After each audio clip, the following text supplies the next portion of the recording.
What are you looking forward to as this lockdown ceases? Where do you want to travel? I can tell you my heart right now is yearning for Israel. Stay tuned.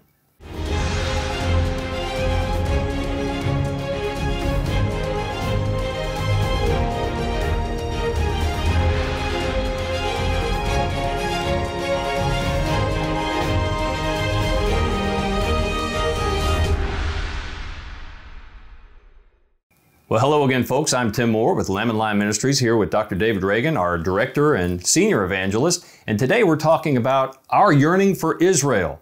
Hoping to travel there this fall. I had looked forward to going in June, Dave, and you have been there many, many times. So tell us about your experience. But I'm yearning more than you because I haven't been there in about 5 years because of my wife's illness. I've had to stay with her. And so everything within me cries out to go back to Israel, to stand on the Mount of Olives and look over the Temple Mount. Because when you stand there, you know you're at the center of the universe. This is where God came in the flesh. This is where He's going to return. This is where He died for our sins. And there's just nothing like going on a pilgrimage to Israel. As I've always said, when you go to Israel, one of the results is that it converts the Bible from black and white into technicolor. And when you read about a city like Capernaum, it is no longer a name on a page. It's a place where you've been, you've walked there, you smelled it, you experienced it.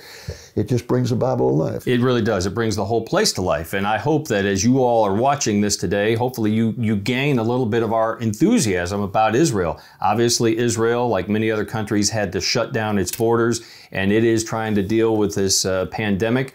But Israel is at the forefront of medical technology, so there are many people who are expecting Israel to be able to produce either vaccines or other medical treatments for this virus, as they've done with other things. And Israel has become just a flourishing nation in just the last 75 or so years. That's right.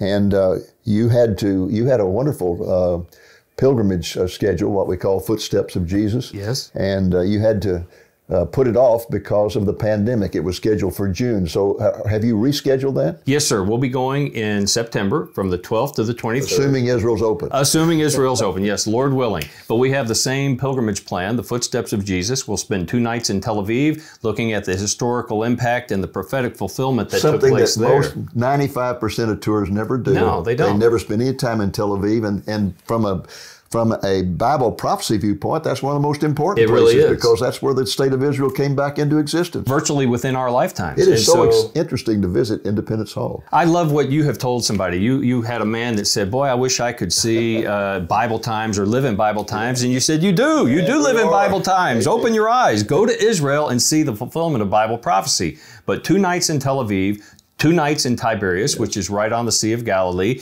where Jesus did most of the ministry during His lifetime, and then the rest of our time, which we spend in Jerusalem, about 6 days. And we travel all around the city, the old city, and that region. In fact, one of the highlights of the whole tour is taking a cruise across the Sea of Galilee. Oh, it's great. Last time you did that, you all got kind of carried away and did a little dancing on the boat. we danced on the boat, for sure. As a matter of fact, I always challenge people, if you got enough faith, you can take the boat right out and you can walk back to shore. No one's ever taken me up on that, Dave. But I hope if you're watching today that you'll consider going to Israel or sending someone to Israel. Even if you say, well, I can't go because of physical limitations, let someone else go and be your eyes, be your feet, and come back and report to you and share with others what the Lord has allowed them to experience. Okay.